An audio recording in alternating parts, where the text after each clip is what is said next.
when you're winning. Get a goal, it's just the beginning. You gotta sing when you're winning. Everywhere you go. Everywhere you go. You gotta sing when you're winning. Get a goal, it's just the beginning. Sing, sing when you're winning. Everywhere you go.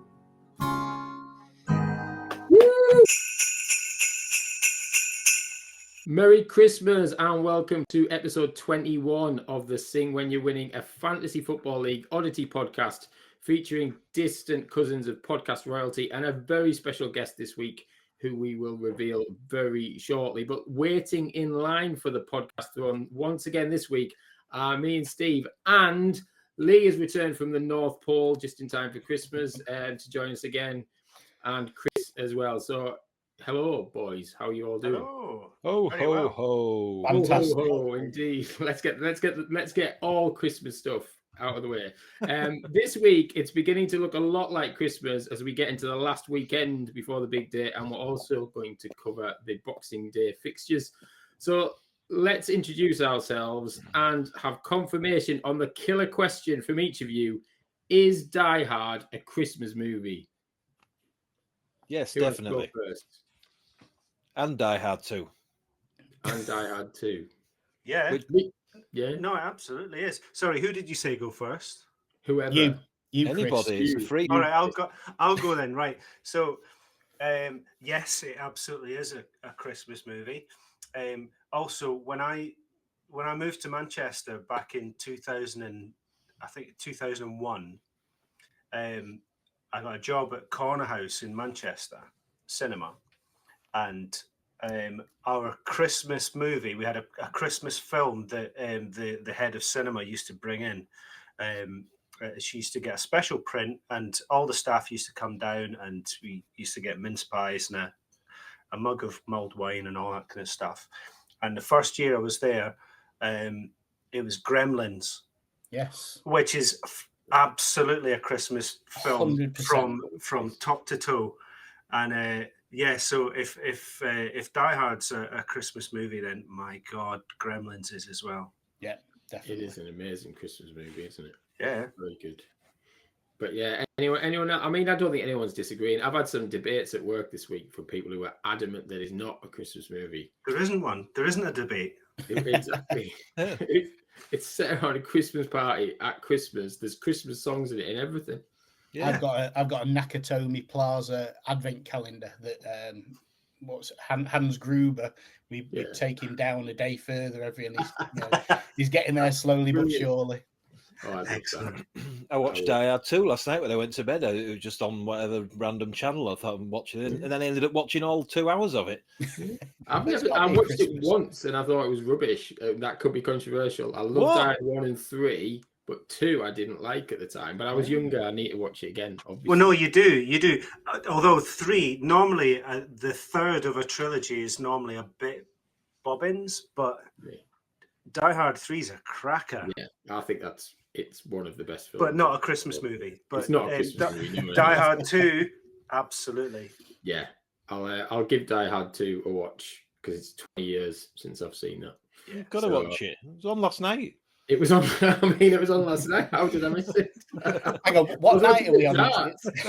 Wednesday night. Thursday night. We've only got 4 channels, What else were you watching? It'll be on I was watching ITVX or something. Because as we all know, Sky have come up with this weird thing of Murray Darts Footballmas or whatever the hell it is, which I think is the lamest. Whoever was working in their PR, Sky are brilliant, but don't get me wrong, Murray Christmas Dart Footballmas or something like that. It's just random, innit? Let's be honest. But I've been watching the darts a lot this week because you have to watch the darts at Christmas, don't you? Everyone's like, no, we don't watch the darts. I'm not a massive darts fan. Like my cousin, he's huge. He was going on about a 9 dart to somebody, and somebody won 60 grand in the audience. Yeah, someone last night won 60 grand because he hit a 9 darter. Not bad for a night of the darts, is it? Yeah, and it was his birthday, so his dad got the tickets for his birthday or something. Yeah, so yeah, I'd be happy with that. But yeah, I'm not a massive darts fan, to be honest with you. However, I used to live down in Camberley, so Lakeside was a place, and I went to the darts and it was absolutely fantastic. So whilst I might not like it, the spectacle is it's a good night a out. piss up. It's a good piss up. That's Well, what it is. It's a good night out. It's a good night out. But let's introduce our special guest, who's probably going, I thought this was a football podcast. So he's dressed in the infamous black and white of Newcastle. But this week's special guest describes himself on Blue Sky as CEO of at Sheffield Theatres. He's a theatre producer, theatre manager, traveller, reader, football obsessive, and just like me, he's a northeasterner living life these days in Yorkshire. So let's give a very warm SWYW podcast welcome to Tom Bird. Woo! Merry Christmas, Tom. Thanks very much. Thanks for having me on. No, thanks for joining us. This is it. For those people who don't know behind the scenes, this is the second attempt this week to get this filmed and recorded. So thanks for sticking with us. So yeah, what's your take on Christmas movies? Die Hard being a Christmas movie? I haven't never seen Die Hard. What? What? Oh my God. It's really embarrassing, but I've never seen it. What, any of them? No, I've never seen any of them. Right, well, there's your Christmas mission there, isn't it? As soon as this finishes tonight, go put Die Hard on and you'll be like, I can't. I mean, that's up there with Stu saying he doesn't wear pants. It's like, That's a good point. Where's Stu? Yes, Stu did say he was going to come. Yeah. To be fair. Although This time of year, I don't get to watch any movies because it's panto season. Yes. And, oh no, it's not. Yeah, so I was waiting for that. Thank you. And so, dead busy. I'm backstage at the Crucible Theatre now, so it's there's 3 shows going on. So never watch any films this time of year, but like them the rest of the time. Well, make yourself watch Die Hard when it's kind of I suppose you only get 2 nights off with panto, do you? At best. At best, yeah. Well, it'll be time well invested if you watch Die Hard. Trust me, it's one of the greatest films of all time, in my opinion. But anyway, so you're in your 17th FPL season, so you do like a bit of fantasy football. You've spent 3 years in the Sing When You're Winning leagues, and you suffered heartache in your first season, missing out on promotion by score difference on the final day, having been top 3 all season. And you also lost the Sing When You're Winning Cup final on the same day. So you've had heartbreak. Double heartbreak. My God. In this league. But managing in Scandinavia, as Steve said, in the close season, you've bounced back the next season, finishing runner-up after a season-long battle with Michelle and Andrew Clancy. So you're obviously up in the upper echelons of fantasy football. You're really good at it. I don't know about that. I do love it, and it takes me out of. I find it the best escape from kind of work, and I feel like I would bet if I didn't. I'd try not to bet. So I do love it, but that day. Steve sent a text to the group or whatever it was at that time, a tweet to the group saying, "Oh, we're all sorted. Tom's promoted with whoever else is going on." And then like the bonus, it was before all those like live sites came in, and the bonus points came in really, really late, and it turned out that like through some like bonus point that someone's like past completion or something, I missed it. You're right. That's good cruel. Absolutely good thing. But you were literally top 3 all season as well, weren't you? I think the only time you weren't top 3 was the last minute of the last day. I mean, we're laughing. You obviously weren't laughing at the time. But we can laugh now. He's got promoted now. We can laugh about it. Yeah. So I did also notice as well that Lee gave a bit of a fist bump. So is a Spurs winning? Yep. So news in from the old White Hart Lane Stadium is Tottenham are winning 1-0. I think it was Dominic the Donkey keeping the Christmas theme. It's Dominic the Donkey. He scored with what I thought was going to be the worst free kick I've ever seen in my life. It was Maddison took it, and then it was saved by the keeper. I don't know United have got in goals, actually. It's not a Nana. But yeah, 1-0 Tottenham. Excellent. That's football as it happens again live on the podcast this Friday morning. It's just so exciting. It's You what heard it want. first here. You did hear it first. A day late. Yeah, a day but late. Friday morning with it's Christmas football and merry dartsmas and all that malarkey. Right, let's have a look back on game week 16 with Steve. Oh, right. Okay, in the Premier League, Mark Summerton finally lost. He lost to Paul Chambers-Tonner 37-44, which I think we're all quite happy about. Chris, you got the high score in the Premier League this week again, and I think that's a few times recently, isn't it? Well done. I'm doing all right. I ain't gonna lie. I took a hit this week, so I'm feeling cocky. I've not been taking many hits, so I've taken one this week. Well, you beat Faris 70-48.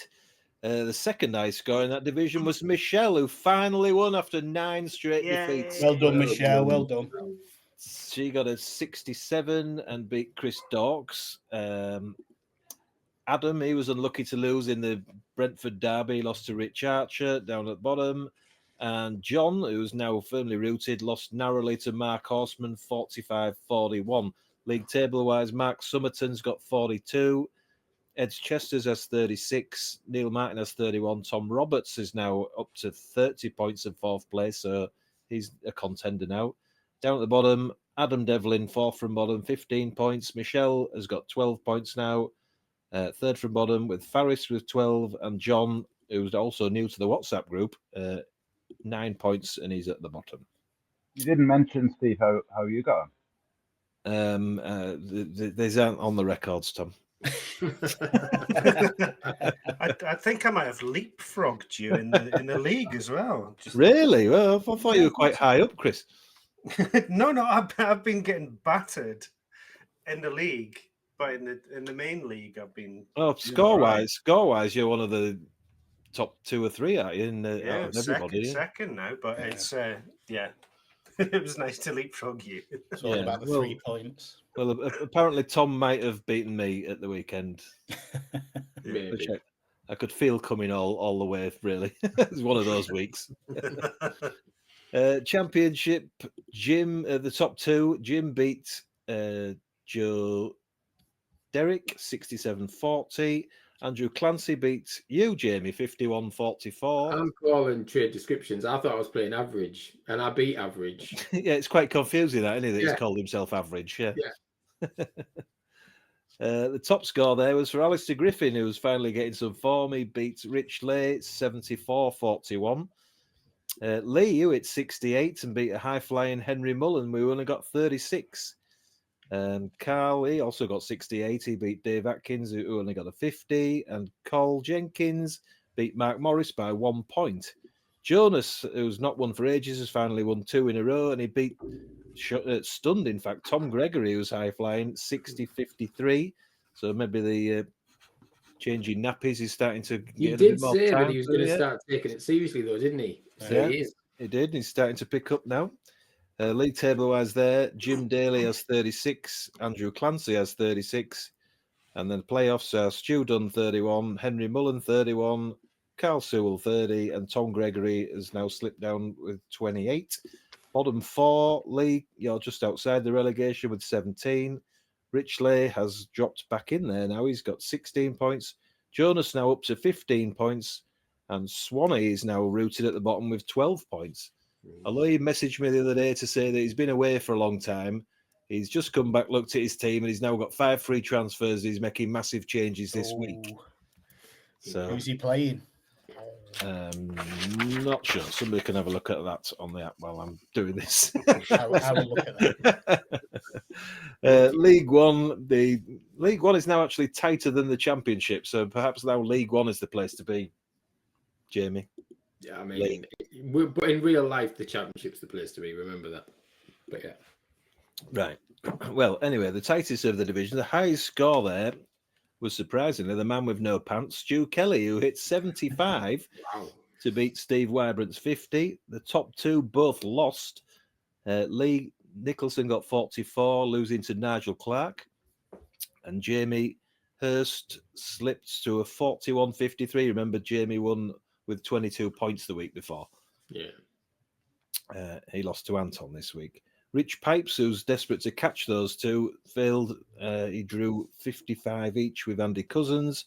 And in the basement battle, Chesney Hawks beat Nathan Clark 40-35. So Chesney's starting to move up slightly, but they've got a lot of catching up to do. League table wise, top is Jamie Hurst 36, Lee Nicholson has 33, and then the playoffs Rich Pipes 28, Ben Hope 28, Gareth Youngs 27, and Anton Witter with 26. Down at the bottom, it's Mike Bushell just outside the relegation with 21 points. Ben Taylor has got 21 points. Nigel Clark, 19 points. Little gap, Chesney Hawks, 17. And Nathan is rock bottom with 9 points and has now lost 10 straight games and has not won since September the 30th. Wow. Which coincided with him being on the pod, is that right? I think so. And if you look at his team, it's not that bad either. I can't believe it's sort of gone that long without a win, but his team's fairly good. But league table wise, there, Anton's in the playoffs with 26 points, and Ben Taylor is in the relegation zone with 21 points. So pretty tight in that one. It is tight. Conference League, the highest score there was for Sophie Ridge. She got 60 to beat Natalie Pike. Both of them kind of pre-season favourites. Next highest was Finn Dunn, who got 50 and beat Duke Witter. Duke Witter's been top 3 all season, but is starting to slide down the table now. His brother Alfie also got 50, beat Casey Hawks 50-42, which was a bit of revenge for the Witters there because both Hawks boys beat the Witters boys last week. In the match between second and third, Ben Halliwell beat Grace 44-38. And at the bottom, Becky Bass won again. She beat George Pearson 28-30. And George was messaging during the week. He was wondering whether Kuna would get a retrospective points knocked off for his misdemeanors after the match, which would have got him a result, but sadly not. Neil Robertson just got the better of Paul Tonkinson, 48-43. Paul was winning that. Well, West Ham had a clean sheet, but then the late Bournemouth goal lost him that one. So bit of luck for Neil there. And in El Crapico at the bottom there, Adam Constive beat Chris Murray 42-27. League table-wise there, Pete Martini still clear, 39 points. Ben Halliwell, second, 34. Grace is still in the automatics, 31. The playoffs are Vicky Sparks, 31. Neil Robertson, 30. Duke Witter, 30. Alfie Witter now, 29. And Natalie Pike, 29, just outside the playoffs. And the bottom 4, Becky Bass, 13. Paul Tonkinson, 12. Adam Constive, 12. And Chris Murray, rock bottom of everybody with 6 points. Not having a good season. Gonna hurt. Yeah. So did you want me to look forward to the weekend fixtures, or shall we do that later? We can do it now if you want. I was going to look forward to the real fixtures, but are there any exciting ones coming up in? Well, I just did the highlights of it. Dan, who I met with earlier, he is next to challenge Mark Summerton at the top. I've got Michelle, so now she's back to winning ways. That's not ideal, although I did expect she'd probably beat me after this terrible run, so at least somebody else has managed it. There's a top-end crunch for Tom Roberts, who's flying up the table now. He's playing Eds, who is second. And down at the bottom, there's a clash for Adam Devlin and Chris Dawkes, who are both just outside the relegation zone. Tom, you've got Alistair Bruce Ball this week. And Chris, you've got Rich Archer. Yeah, he's doing all right at the moment as well, I think. I think he beat Adam last week, didn't he? Yeah. Championship-wise, the pre-season favourites were Jim and Tom Gregory, and they're both playing each other this week. Tom's starting to slip out of the way there, so he won't want to lose that. Promotion contenders Carl and Stu play each other. And down at the bottom, there's basement battles for Alistair Griffin versus Jonas, and Swanee plays Rich Lay. Jamie, you've got Dave Atkins, who's down in the bottom half. Were you still in the bottom half? I'm top of the bottom half. Top of the bottom half. Most people call it middle, Steve. Most people call it middle. Oh, mid-table obscurity. Yeah. Right. Oh, okay, yeah. And Lee, you've got Mark Morris, who is also mid-table obscurity, I think.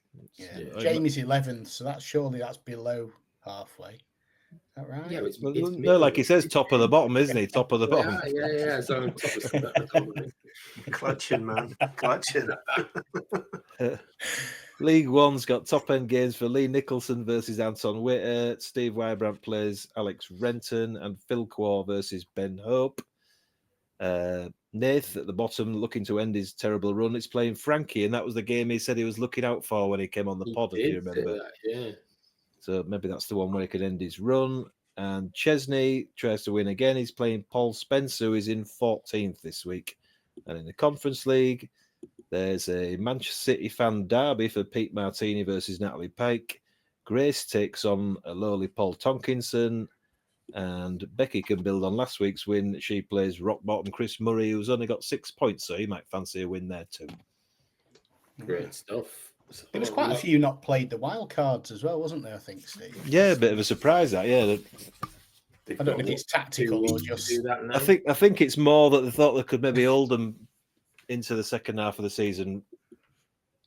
But then obviously it expires at New Year or whatever, doesn't it? So Yeah.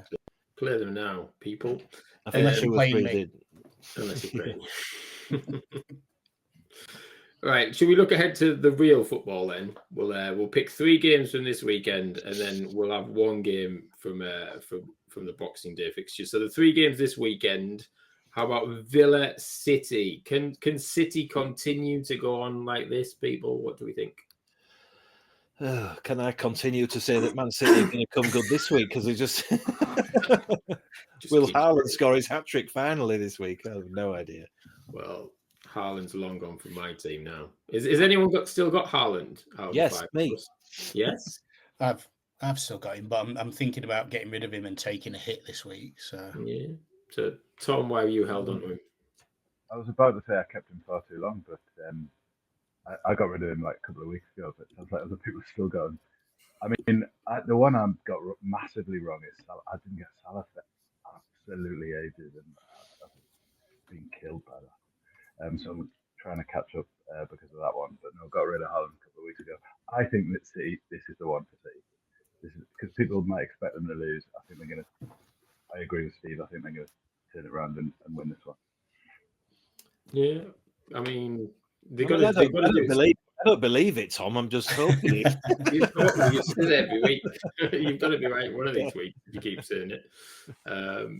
But yes, so Villa City. Then there's Palace Arsenal. They played in the cup last night. Well, not last night. If you listen on Friday, it was a cracking cup match for anyone who watched it. Whether I wonder if he'll start Jesus and see if he'll get another hat trick against Palace. But yeah, I think that was his outing, wasn't it? I think that's it for the season.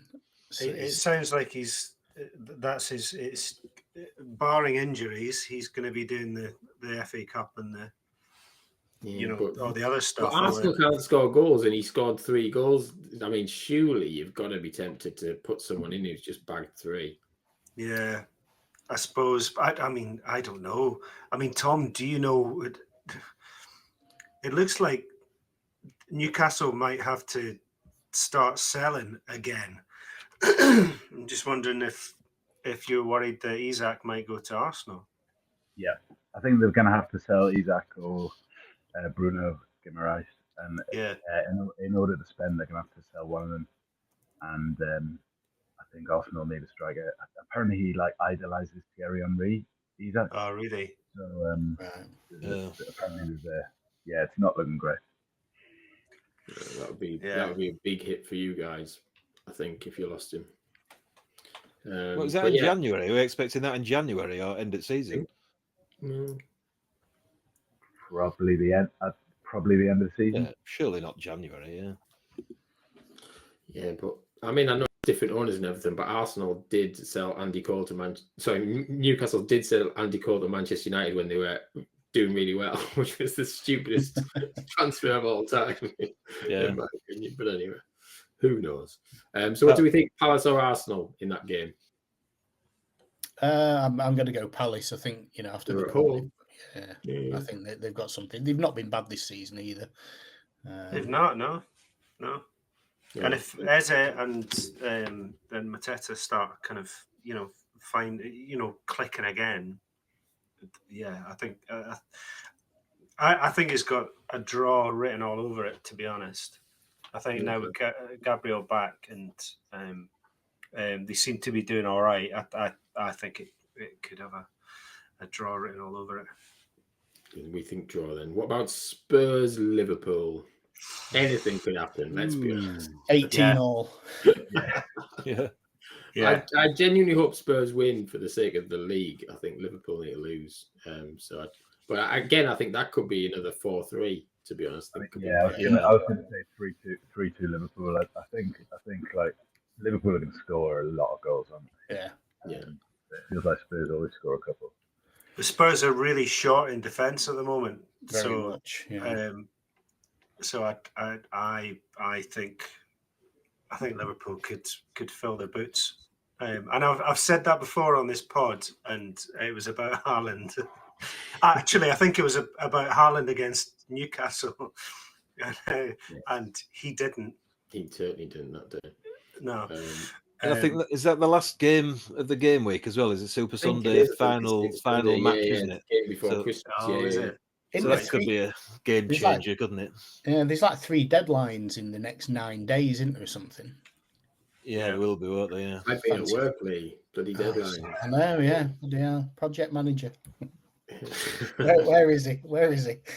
So Spurs Liverpool. So let's just look ahead to one game in the Boxing Day fixtures. And as you're here, Tom, Newcastle Villa. What do you think? I think we'll beat them on Boxing Day at home. I think Villa are a bit patchy. I'm hoping that I know I've just backed them to beat. Oh no, back City to beat them. Yeah. So I'm continuing my treading down on Villa. I think that it's what happened to us last season. They've got to deal with the Champions League without having the squad quite there to do it. And we're just like Brentford. We're one thing at home and one thing away, and we're pretty great at home. So fancy us to win that. Not massive, probably 2-1. Yeah. No, I wouldn't disagree. I think Newcastle at home with a partisan crowd who are very, very excited after Christmas. I can't see it being anything other than a Newcastle win. I think it could be a stupid Boxing Day result like 5-1 or something like that. I think it does go up these odd results, doesn't it? Yeah. People seem to lose their shit a little bit around about Christmas time and kind of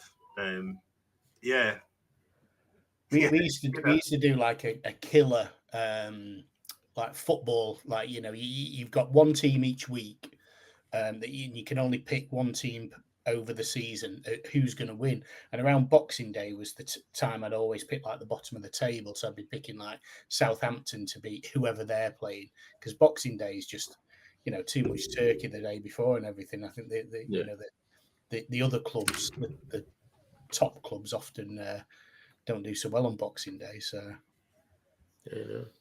it's always one of the best football days of the year. I think Boxing Day footy, you cannot beat it.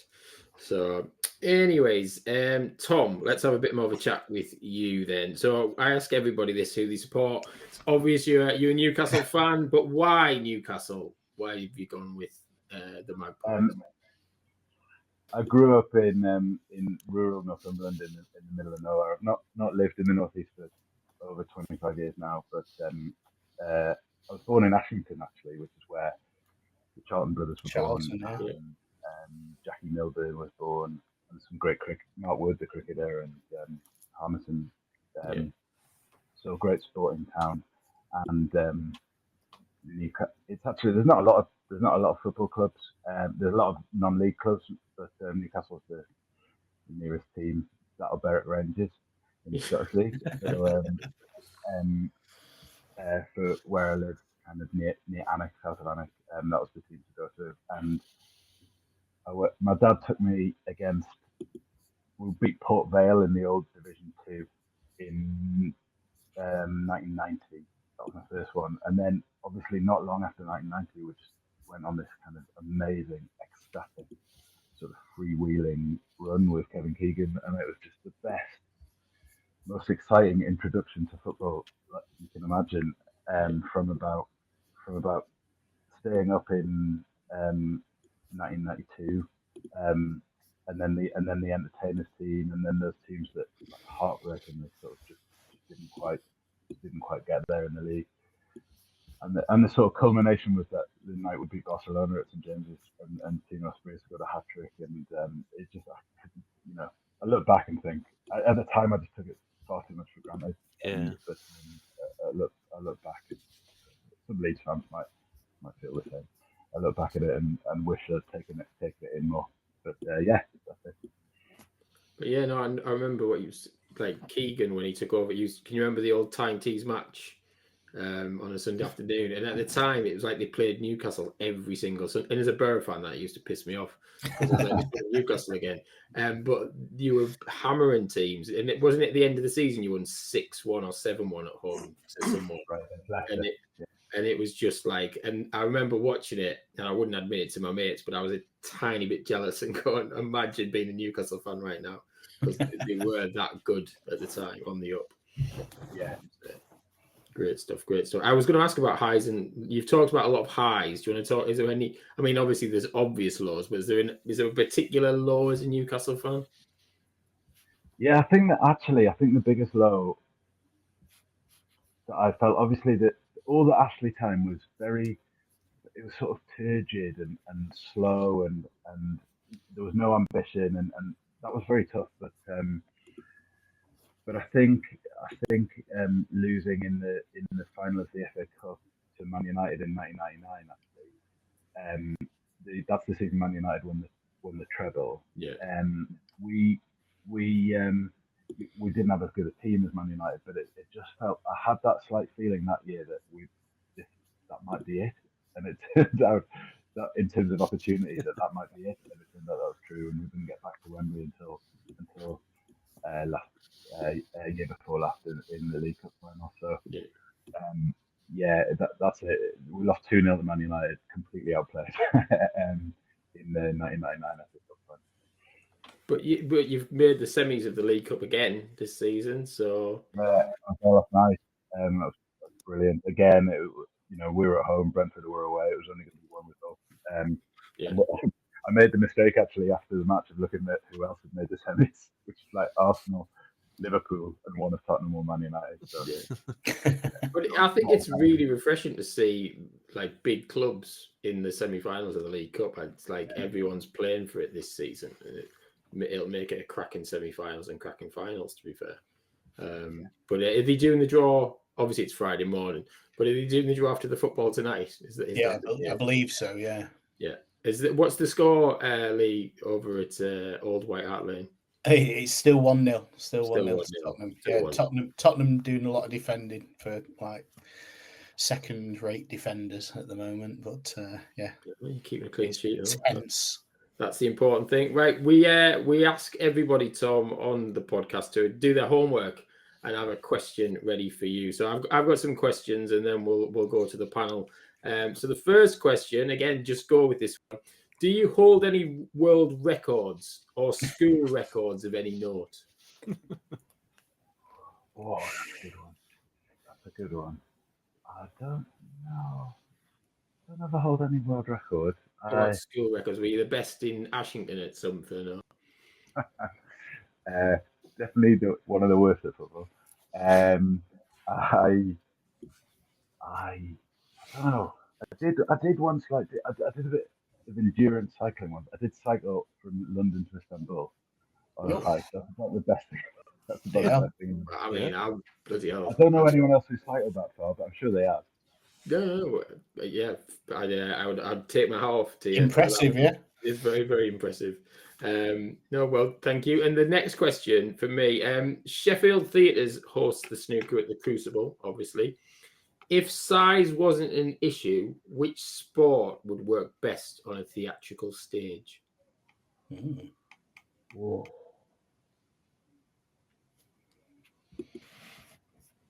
I think athletics would be amazing. Like we did Chariots of Fire actually this summer.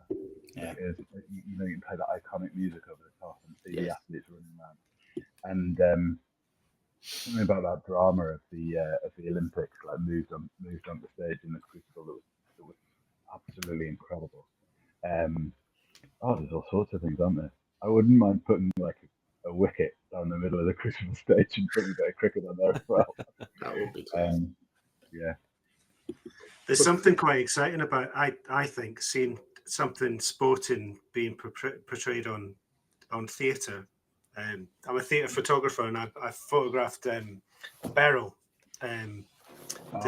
Maxine Peake.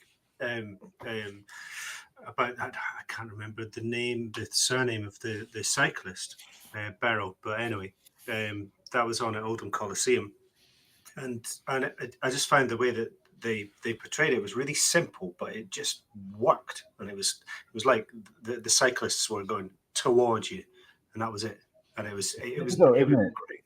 Yeah, it feels like it's difficult to do because there's never enough space, and I had this thing until recently that there were no good football players. With apologies to anyone who I've worked with.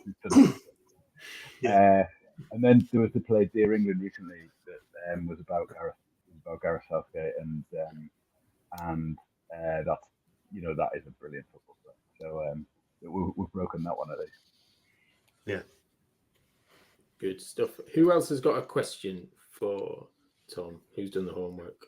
I've got one, and this is a theatre question.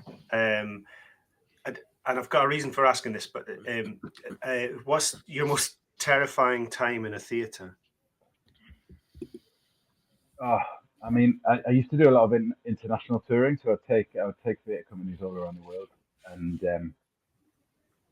I was at the Globe in London at the time, at Shakespeare's Globe, and the director of the Globe said, "I want to take a production of Hamlet by William Shakespeare to every single country in the world." And I was the producer, and well, that in itself was absolutely I was like, okay.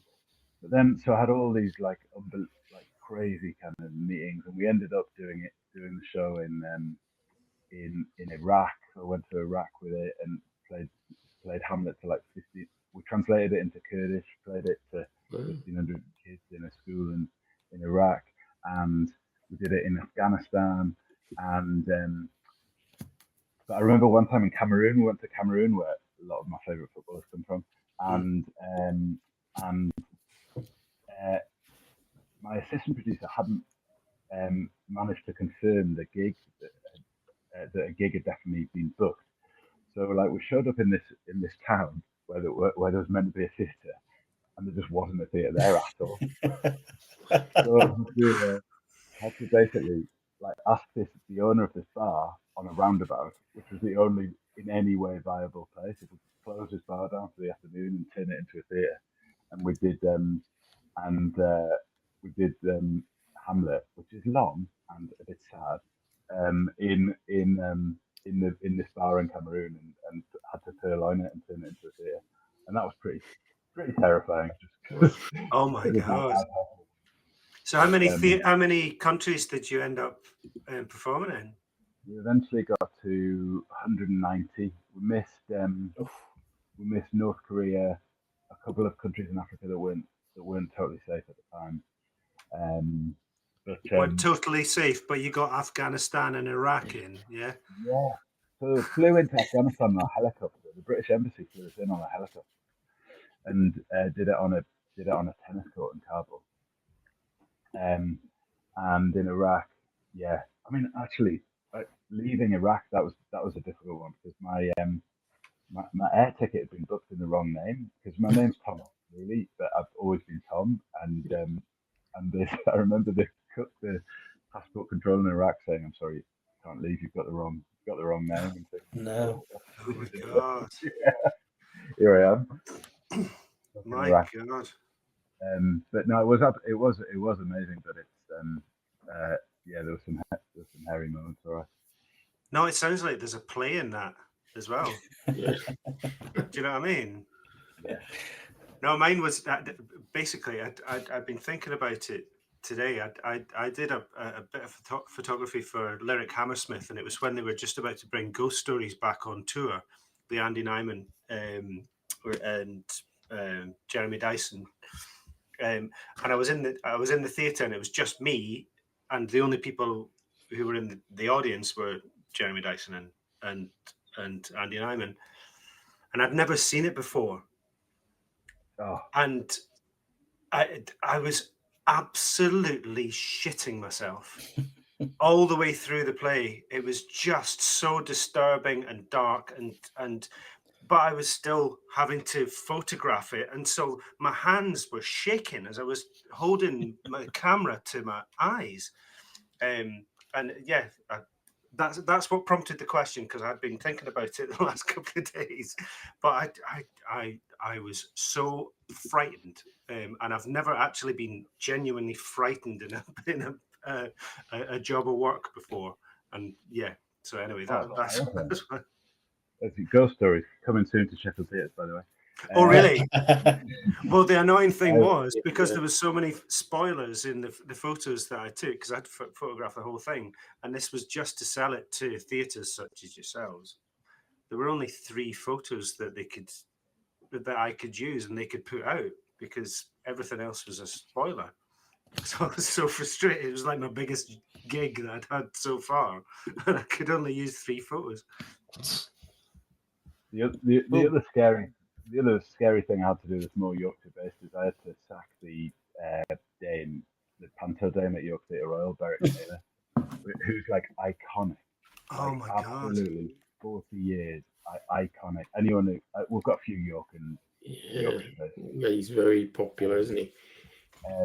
And basically the show had, the show had sort of kind of run its course, to be honest. But it's been on for 41 years, and I mean, I feel like panto basically moves in these very long kind of cycles, and it moves in like 30 or 40 year cycles of being brilliant, and then kind of ebbing away into how much people want to see it.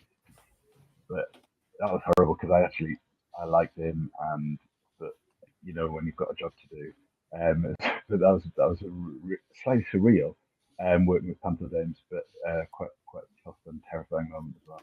And how did he take it? Not brilliantly. Not brilliantly. Yeah. There's lots of stories in the York press that you can read about it. Yeah. Well, this is the first year he's not doing it at all, though, is he? Because he went to the Opera House, and then this is the first year that he's not even doing that. So it's all come back out again. Someone posted a letter, I think, on York Press saying that it's a disgrace that like York are missing, like, and it was. But yeah, like you said, He's about 80 though, or something now, isn't he? He's getting on a bit, isn't he? I don't know. Yeah, but I don't know. He's about that. Yeah, he's getting on a bit. Yeah, because didn't he retired actually? Didn't he choose to retire? Then he came back again. That's right. He did retire, and then he came back, and then I was like, yeah. Sadly, sadly it got a bit. It turned into a bit of a sort of public. Yeah. It's a shame, because on his day he was absolutely phenomenal, and so it's a shame it kind of ended up like that. That was terrifying. Yeah. Oh God, I can imagine. Yeah, Thank you. That's exactly what I was looking for an answer. Right, Lee, you always have a question. I do. I always do my own work. I've narrowed it down to 2 questions, Tom. I had loads, to be honest with you. You've had like senior roles in some of the country's most top theatres, the Globe, York, Sheffield at the minute. For those people that don't like theatre, what production do you think would kind of turn them to theatre, and particularly like younger people nowadays?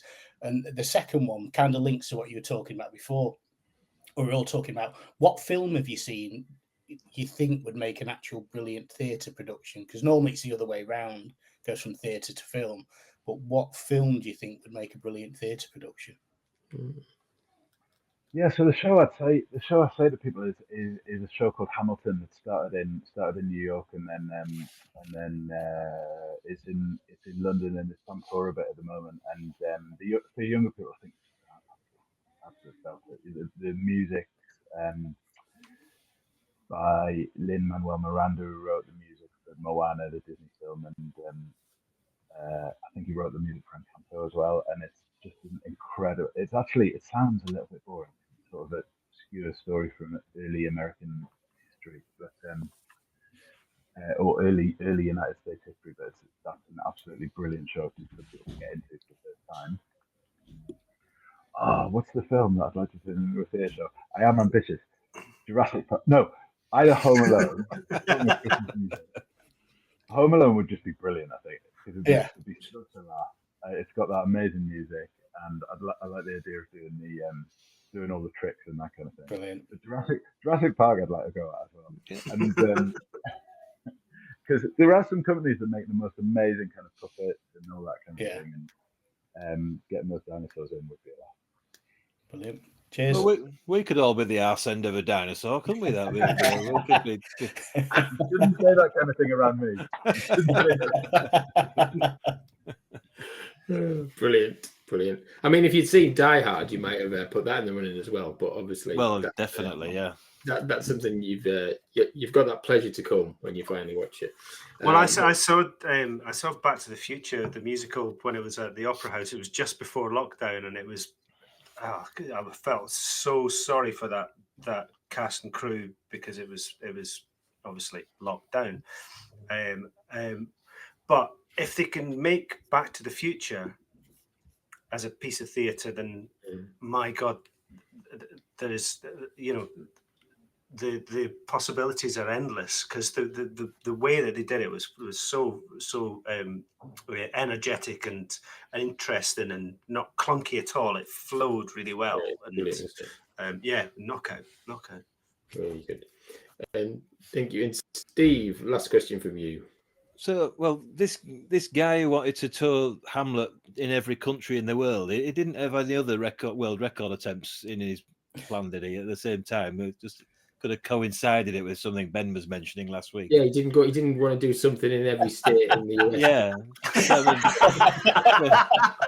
So maybe he came up with got loads of tissues with him. I'm going to make an excuse here. I want to tour Hamlet in every country in the world. So, firstly, Tom, did you listen to Ben Shire's episode? Tom didn't listen last week. I listened to about half of it. I mean, it was a long one, Tom. Yeah, but there was a particular bit where he was talking about the dark web of Guinness records, basically. Brilliant. I remember when we were about to do it. Joss Stone, Joss Stone, the singer, she was around at the same time around London. She was saying that she wanted to do a gig in every country in the world, but I don't know if that ever happened. I'm not sure. Sorry, Chris. What did Ben do in every state in the US? Oh no, no. It wasn't Ben. It was. Although they do have to try things out. It was about record attempts that they don't put in the book, but record attempts are records that they've got logged somewhere, so that they've just got a log. And this was about pleasuring oneself in every single country in the world. Nicely worded, Christopher. Nicely worded that. Yeah, thank you. Well. Yeah, thank you. And it shows that I listened, even if I wasn't on it. It does. Yes, you know what I mean? Yeah, that's good to know. You did say thank you then, didn't you? I didn't mishear anything. No, I said. It's Christmas. Come on. To clarify, Ben was not involved in any way. Ben was not involved. No. In the testing process or anything. No. Yeah, actually, my question was about being a cutthroat FPL manager, and then it was linked into Beric Kaler, actually. So you've kind of already answered that. So I will move on to, like Jamie said earlier. I know that when the FPL season finishes, which a lot of people will probably think, thank God that's over, you skip over into Scandinavian FPL then, don't you? Tell us about that. I went to university in Copenhagen,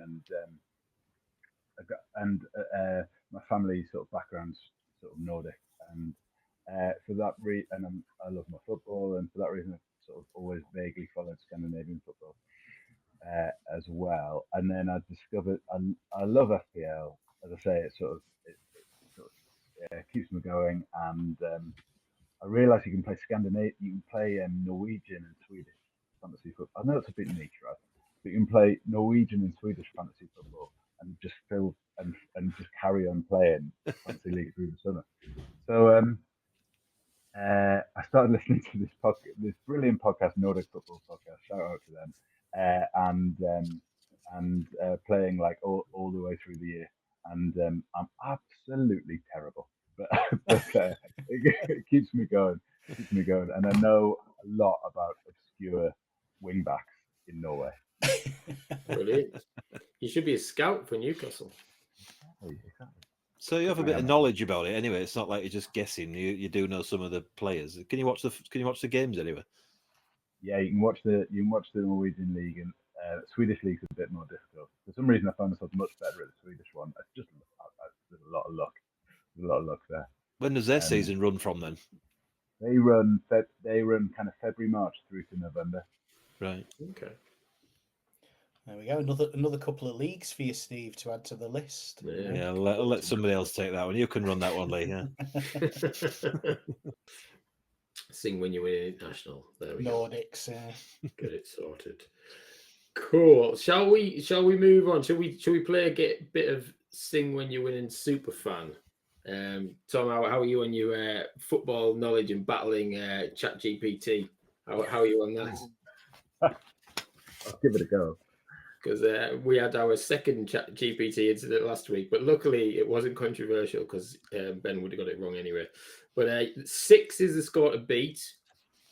We've got Joe, Ali, and Grace sat at the top with 6, and 2 is the score that's the lowest. So as long as you score 2, you'll be all right. But how do you fancy your chances on this one? Oh, I don't know. Not well. Well, I think I do around. I'm thinking of 5 or 6, maybe. I think Tom could. I mean, there's not much on Nordic football, unfortunately, within here. I think I'm Swedish left back. No, we'll see how it goes. I think you might do all right. So, who wants to do the? Well, Steve, you do the time, and who wants to do the scoring this week? Who wants to have the fingers in the air for this one? Lee, I've got big fingers. You can see them.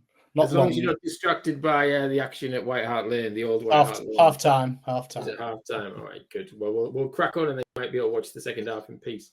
That's what you'd be hoping for, right? When I start, the first question, you'll have 90 seconds.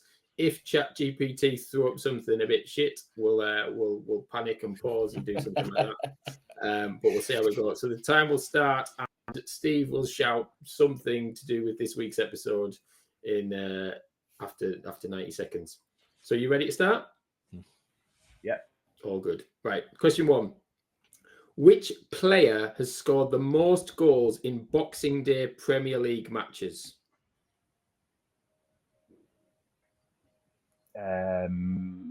Mohamed Salah.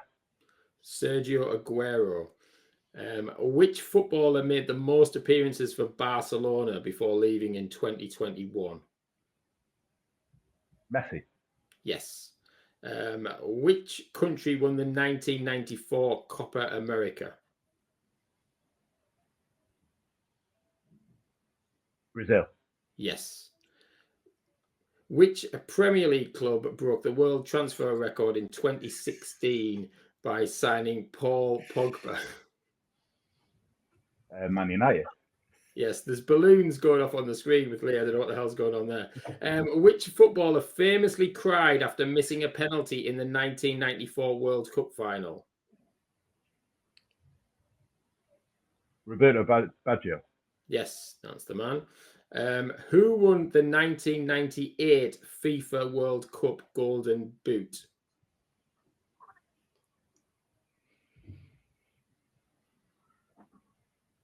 Ronaldo. It was Shuker from Croatia. Which team won the 2000 Euros European Championship? 2,000 euros is France. It was France. Yippee Ki-Yay, Oh, I hadn't started. So does he get another one, or is that enough? Yeah, because the balloons distracted us. I think he gets another one. Yeah. Why the hell did the balloons start? I'm assuming it's 2. 2 must be balloons. There you go. Whereas 3 is not balloons. I love the way the balloons are started. It's just weird. Very weird. Right. Final question then. Final question. So, No pressure. No no pressure. pressure at all. Yeah, no pressure.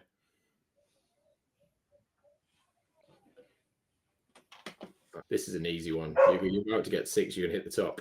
Which manager led Leicester City to the 2015-2016 Premier League title?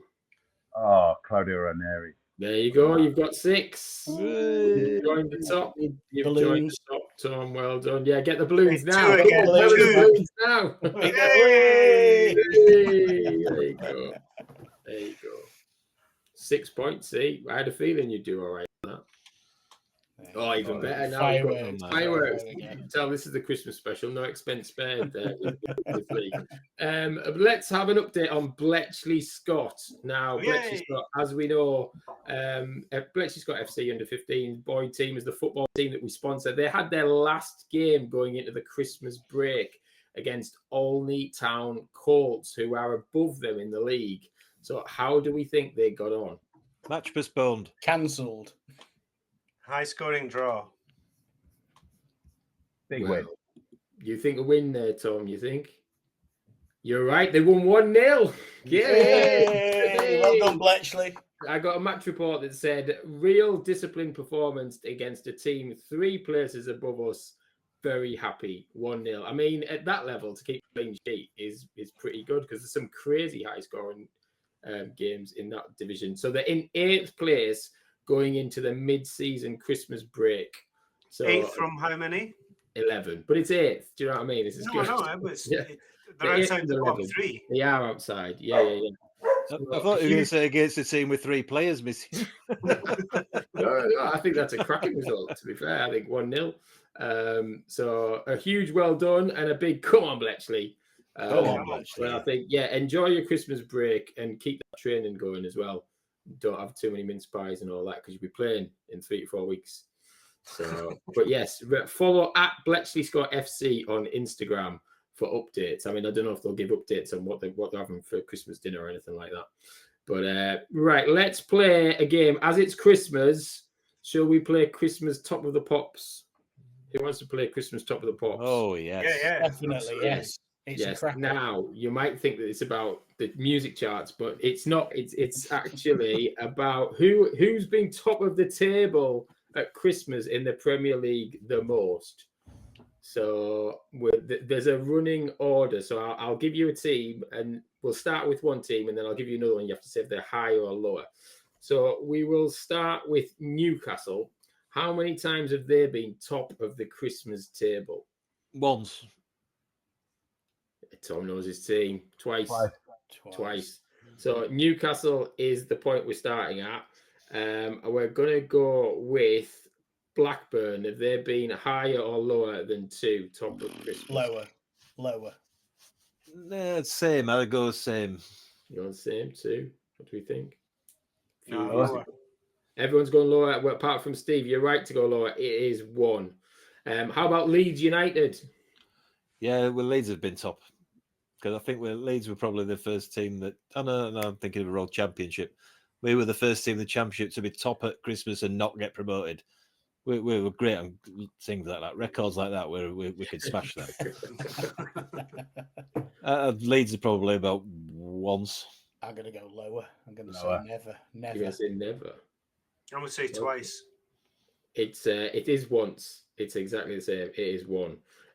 Next one is pretty obvious, but we'll go with it. Arsenal, how many times? That higher or lower than Leeds? Higher. Yeah. Possibly higher. Yeah, it's a 3. It's higher. What about Chelsea? I'd go higher. Higher. It's Higher than Arsenal, though. 2-0 at the Yeah. Old White Hart. Same, I'll go same again. 3. Goal alert. Lee, what's that? 2-0 now to Tottenham. It looks like, I'm just seeing who it is. It looks like Kulichevsky as Lampard You're using says. your pen as a microphone there. Yeah. Yeah. This would be nervous pen. This is like I'm tense. That's what it is. Yeah, 2-0 Tottenham. 2-0 Tottenham. I love that you're using a prop. Yeah. Do you want to Tottenham and describe the Newcastle in goal the for us? semis. Can you describe the goal for us, Lee? It was I can't at the minute because they're not replaying it. Because I've been watching this. I just flick over every now and again. I've been lucky enough to flick over. I've not got like in screen, whatever it is. So, Well, 2-0 anyway. You'll be. yeah, it's good goal. It was all right. You know, That's all the information we need, really. happy Yeah. days. We That's just it. need to know it's 2-0. Lee's smiling. You know it's going to end up 2-2, don't you? Well, it'll go to possibly penalties. 3-2, to be fair, to Man U. Is this the first season that Spursy has been a word? No. No. I think it was coined in about 1903. It's the first time I've been aware of it, really. No, it's a few seasons. I think when Leicester won the league was like the first proper season where it became Was a it? thing. Yeah, I think it Dr. Tottenham's the new one. That's the new one. But even even Tottenham fans have adopted that and said yes, we will. Because Spursy is basically Scotlandy, isn't it? Yeah. I don't know if I should take offence at that, but yeah. Please don't. Yeah. No, Spurs. It's one of them things. You just when you're always thinking. To me, it's Leedsy as well. It's like Leeds. The Leeds fans that come on the podcast. They're all, we're going to fuck it up, aren't we? We're going to mess it up, aren't we? Yeah. And one F word this week, thanks to you, Lee. Come on. it's only one F. I think that's my first F actually. So well done. Reminds me when you hear that story about Fergie going into the dressing room at half time at Old Trafford and shaking his head and saying, "Lads, it's Tottenham," whatever it was. I feel I've been using Spursy since that one. Yeah.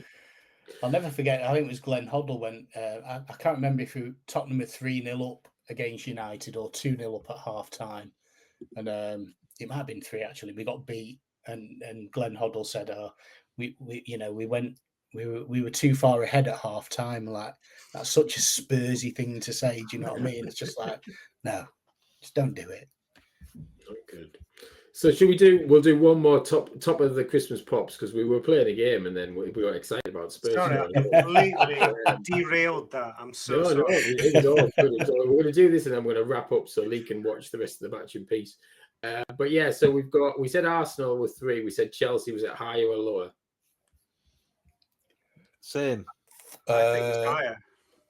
I'm going to go higher. Yeah, well, Chelsea have been top of the league at Christmas 5 times. And the only 2 teams that beat them is Liverpool with 6 and the obvious ones, Manchester United with 7. So there you go. And believe it or not, Norwich and Villa have also been top at Christmas, which I don't really recall either of them being top at Christmas, but they have been. So there we go. Nice. That was top of the Christmas top of the pops. There you go. A nice one-off. So yeah, thank you so much for joining us this week on Sing When You Win podcast. Thanks to you, Tom, and Merry Christmas. I hope the rest of the panto goes well this Friday morning, and good luck with the season as well. Hope you do well with the rest of it. And thanks to Steve, Lee, and Chris as ever. And yeah, this was our Christmas special. So there's 2 game weeks that we'll be looking forward to looking back on next week's podcast, which who knows what the hell day of the week is. It'll be between Christmas and New Year. We'll do a podcast and we'll put it out. Who knows when or who knows who the panel will be or the guest or and what day it'll be. Will we be drunk? Will we have new Christmas attire to show off to people? We'll who knows? And we might even have a panel member who might get some pants for Christmas. Stu, well, could happen. He might join us and have pants. But let's move swiftly on. Enjoy your footballing weeks and keep on singing, keep on winning. And Merry Christmas, everybody. Goodbye. Merry Christmas, everyone. Merry Christmas.